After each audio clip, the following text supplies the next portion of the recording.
Welcome to Tabletops and Bottoms, the show where we talk about all things TTRPG, nerdy, and or gay. Ooh, nailed that. I like that. Nice. So we will jump into today's topic, which is world building outside of game. Nice. Do you want to start or should I? You. Okay. So world building outside of game, generally I'm talking like in our real world things, like what do you do to sort of keep the game engaging? And then I think a little bit also on like my part, like building lore outside of game that you can subtly insert into the game that players may not notice, or maybe you will. I don't know. But I want to talk about like the first thing that comes to my mind. Yeah. Is generally like props. Because Nice. I like props, but generally I will say I use a lot more props when I'm hosting like an in-person game. Mm-hmm. And those are things like puzzles. I like doing puzzles. You do a lot of puzzles. Yeah. Yeah. Because like I feel like that's one, it's easy for me to put together. True. And I can just like hand you pieces so that when you get all the pieces it's like, ooh, finally we get to solve something. Mm-hmm. Puzzles are primarily probably I think the easiest thing to bring into an in-world game. I like doing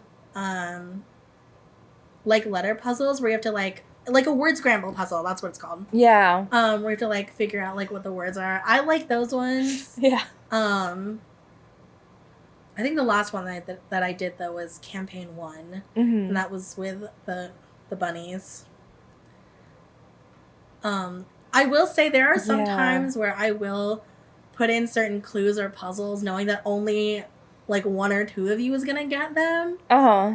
And a lot of times when I create those, I'm banking on the fact that you guys will know these things. Okay, good. Or at some point, like, you'll pick up on it. Uh-huh. Because that's also the thing about playing a campaign, is that you have to play the long game. I can't just give you all the pieces all at once. Mm-hmm. What other props have I done? Does the newspapers that you were making, yeah, those count? Yeah, the newspapers. I like those. Those ones are fun. I should start doing those again, but I'm also waiting until you guys have done something significant enough to like warrant an article in a paper. Yeah. Yeah. I will say though, when I was doing the newspapers in campaign 1, mm-hmm. Writing the prophecy toad section was my favorite thing because like it would actually allude to certain things that you guys were going to encounter. Nice. And the thing is, I don't know if anybody actually paid attention to those or not. I was, but then I forgot about them. That's fair. For the game that I'm about to run, we're gonna make a map together. That counts. Yeah, that absolutely counts. Yeah.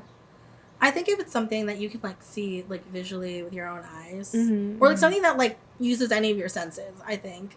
I bought this a game that I haven't run yet. Oh. It came with a candle. Legit. Oh my god. Yes, you can just. It smells like old library or whatever. I love that. I don't remember what it smells like. Yeah. Listen, when the Magnus Archives was doing their backer kit for their game, mm-hmm. like, I spent an ungodly amount of money. Didn't you get, like, the highest? Yes. Yeah. Mm-hmm. And then I got, like, one add-on, which was the GM Intrusion deck. Because, like, I like having the physical things in my hands, which is why, like, when I got the Animal Adventures game, I also got, like, whatever their highest package was. Yeah. It was not as much as the Magnus Archives one, no. but... it came with, like, a bunch of minis and, like, maps and things, which I like. I personally don't use battle maps, which is... I feel like that's going to be in my hot takes. we're going to have a hot takes only episode later, and that's going to be on there. But, yeah, like, maps are fun to see, I think, but I just personally don't like using them for combat. Yeah. I mean, the map that we're going to make is just basically, like, this is what the world is. So we like that a lot, yeah. Mm-hmm. Art, like fan art, I think counts as. Does it count as fan art? Like if it's in your own personal game? Let's just call it, I don't know. Call it fan art. Like, I feel like that's one. I've done like stupid little sketches of like things that'll happen in game, and then I'll be like, oh, I'll flesh this comic out later, and then never do. Oh, well, Alma's made stickers for us.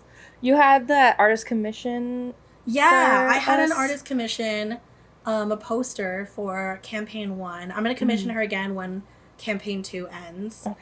I've already been in contact with her. I was like, hey, Nice. I was like, can I commission you for campaign 2? And she's like, sure. I'm very excited about it. Did I crochet?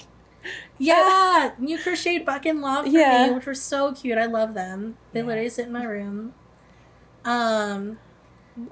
And then there's one like comic that I did that I really want to flesh out. But it's literally like, this was the end of arc 1 of campaign 2. Mm-hmm. With Beatrice and Gertrude in the cabin. And it's like the part where they like fuse together into like one like stone person. Yeah. That's the comic that I drew. And I see. I just need to flesh it out. Because, like, the base is literally right there. And I'm like, I'll do it. And then just, like, never do. Oh, I don't know if this counts. Our tattoos. Oh, yeah. Like, we have... I mean, all of us have matching... I don't know if they can see that. Take a picture. Yeah. We all have matching tattoos to celebrate. Yeah. One, us actually meeting each other in person for the first time. Mm-hmm. This was entirely your idea. And then the tattoos was your idea. It was. And I was like, because I was thinking it also, but I wasn't going to say anything because I don't know where everybody stands in terms of tattoos. But I knew if I brought it up with you, you were going to be like, yeah. But then you beat me to it. So I was like, yeah. And then I did a bunch of like mock designs for our tattoos. And then we all got one. I still kind of want the egg. Dude, I really want the egg so badly. Egg. Listen, if I already know where I'm going to put it. Like, if we do the egg, I'm going to put it, like, I'm going to... feet. Yeah, no feet. I'm going to put it, like, on my ankle. Like, where you have your potato. Yeah, I would do it on the opposite side. Yeah. Oh, this is one thing that I did. This one, I think, counts as a little bit of, like, the world building aspect that you guys generally will not see. I say, like, on screen, but, like, you won't experience it, like, in campaign because it happens in the world outside of you guys. Mm-hmm. Which I've started doing because there's a lot of lore that I like that I would like you to know, but not necessarily, like, experience. Mm-hmm. So we have a separate channel in our Discord that's, like, canon fiction that happens in game. Which I told you guys, you are more than welcome to add to it. Like, if it deals with, like, your own personal characters. Uh-huh. But the channel is called Barchive of Our Own. 10 out of 10 name. Thank you. I was so proud of that. I was like, yes. But I put in a couple of, like, stories in there that sort of, like, help build the world around you and you gain better insight into certain characters. So, like, in the first story that I gave you guys, you learned more about Chrissy, and you learned about Kit. That was fun because I don't think it was ever hinted at or in campaign 1, because Alma was the original creator of Kit, and Kit is trans in our game, and I don't think that ever came up. And so I added that as, like, backstory in the first fiction because Chrissy is also trans, and you won't see that. Yeah, you wouldn't have seen that either. Mm-hmm. But also that dips into a later episode where we talk about, like, diversity and accessibility in D&D or, like, in tabletops in general. But yeah, those are things that you would not have known. Didn't know until now. Wild.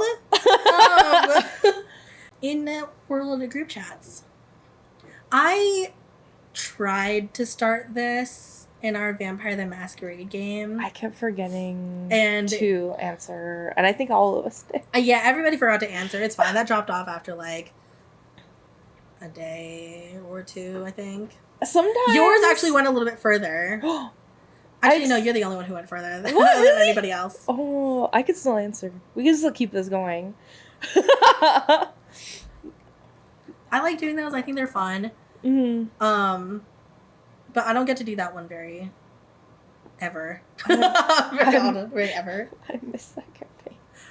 It started out so good.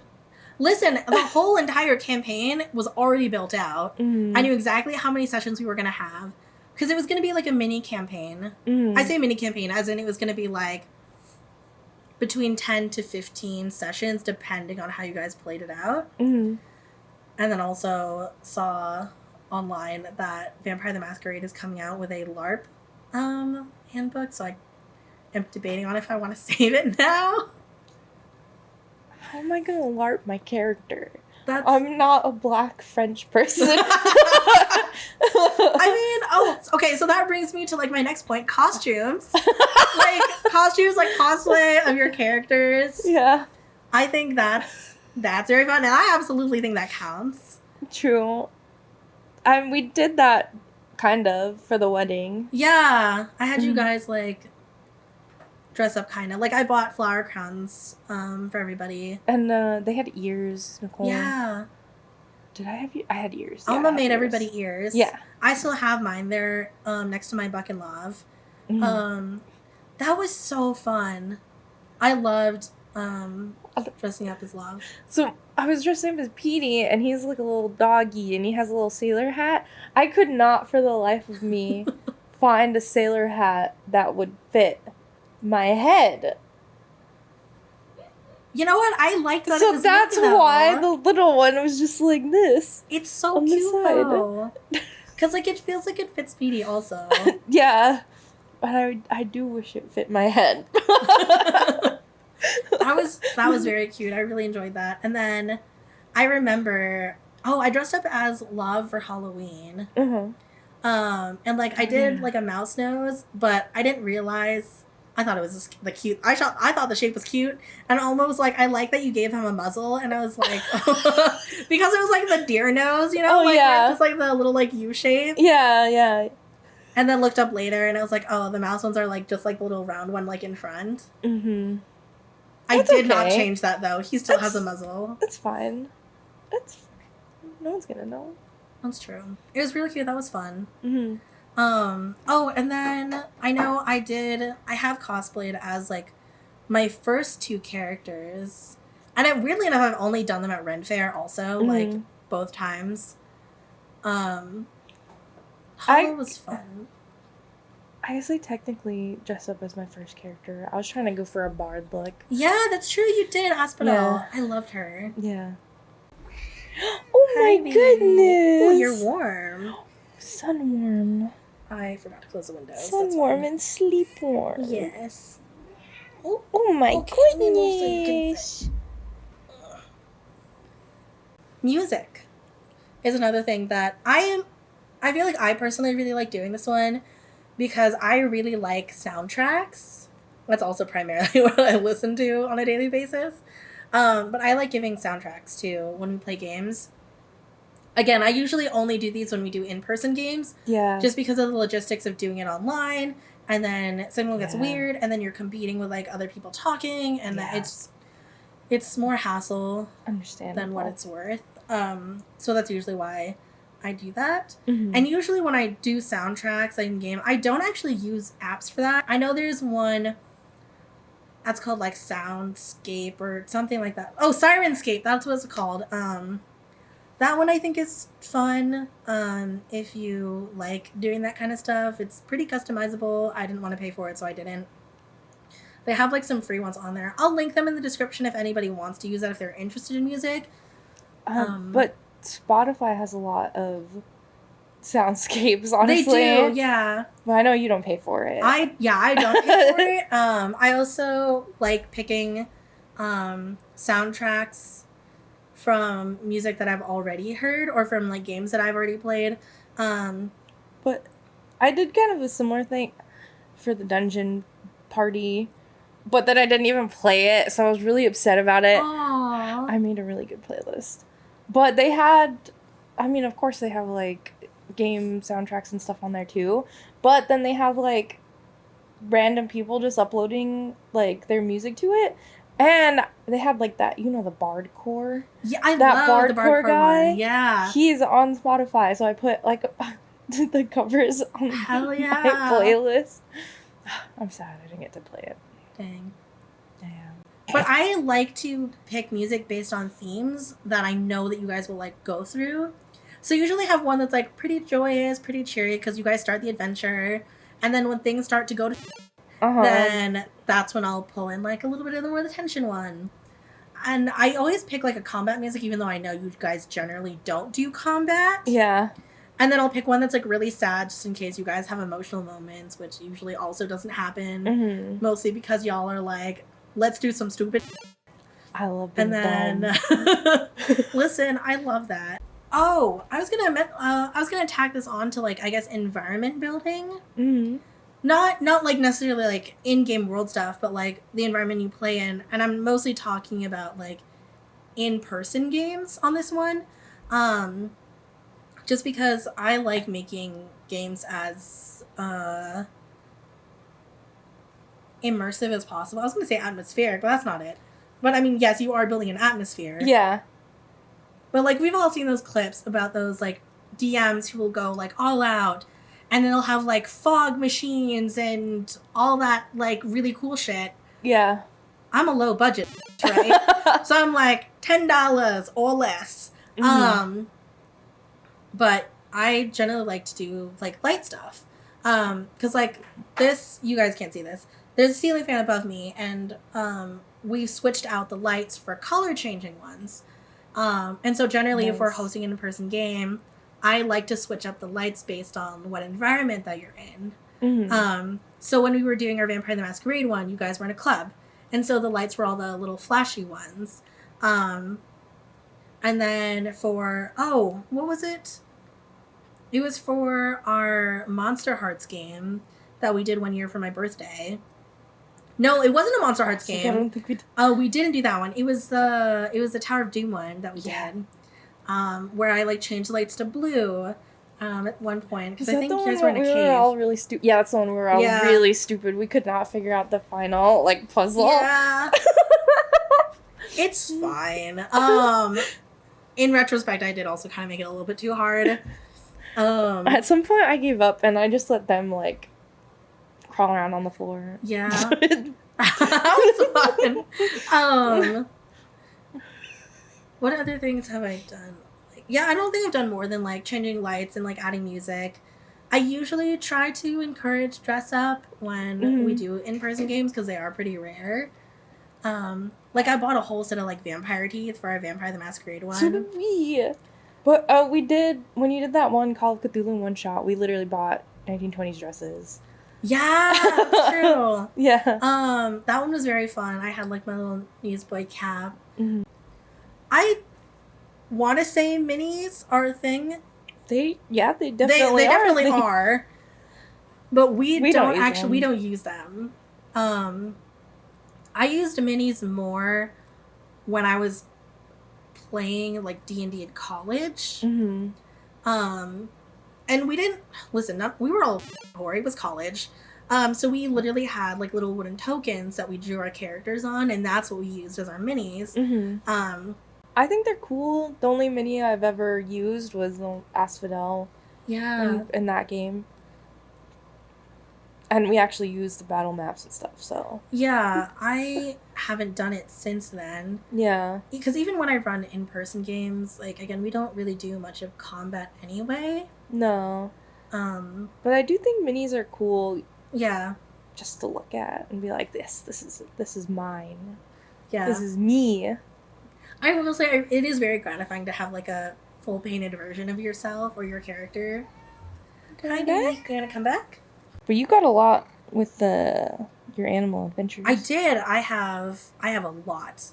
And I was fully intending to start like a Twitch channel where I literally just like paint minis on stream and then didn't. Oh, you still can. There's still time. I still can, but that means I gotta commit the time to it. And yeah. I can only commit a certain amount of hours of my life into doing something. Mm-hmm. And like having a day job on top of that, and also like having very little free time. It's hard. You gotta pick and choose. Yeah. And minis did not make my list, unfortunately. So the last one, this falls into like the art category. So this probably should have gone at the beginning, but it didn't. I actually like doing like animation. And I'm not talking about like your complex like Cartoon Network animations. I'm talking like real simple like lo-fi ones. And so that's what I did. So when we ended campaign 1, I knew that we were coming up on our epilogues. So I had started working on these like a good couple months before I knew we were going to close out this campaign. So I already had an idea of where their stories were going to end. And I think it's because they did such a good job of like describing their characters, who they were, that I was able to pinpoint like realistically these would be what their epilogues are going to be like. And so I drew out like a short scene from each of their little epilogues, and I like composed the music, and I drew everything out. And when it came time to it, we had our last session, and that's where you got emotional. Yeah. I'd never seen you like cry in a campaign before. Okay. Yeah, I was like, you've seen me cry, but like not like in a campaign. And Yeah, that was the that's first true. time I like saw you cry in the campaign itself. Yeah. They were really cute. They were very fun to make, I will say. Mm-hmm. I can't say I will do the same for campaign 2 because it's just gonna continue, right? Oh no. I'm gonna not spoil things. So let's end that episode here. Thank you guys so much for joining us. If you want to hear more from us, go ahead and give us a comment. If you want us to talk about something, give us a comment. Just like, subscribe, do all the things, push the buttons, you know what to do. Yep, you can always find us here on YouTube as well as Spotify. And if you wanted to support us in another way, you can always buy us a Ko-fi. Yeah. We learned how to say it. Mm-hmm. Links are in the description. Bye!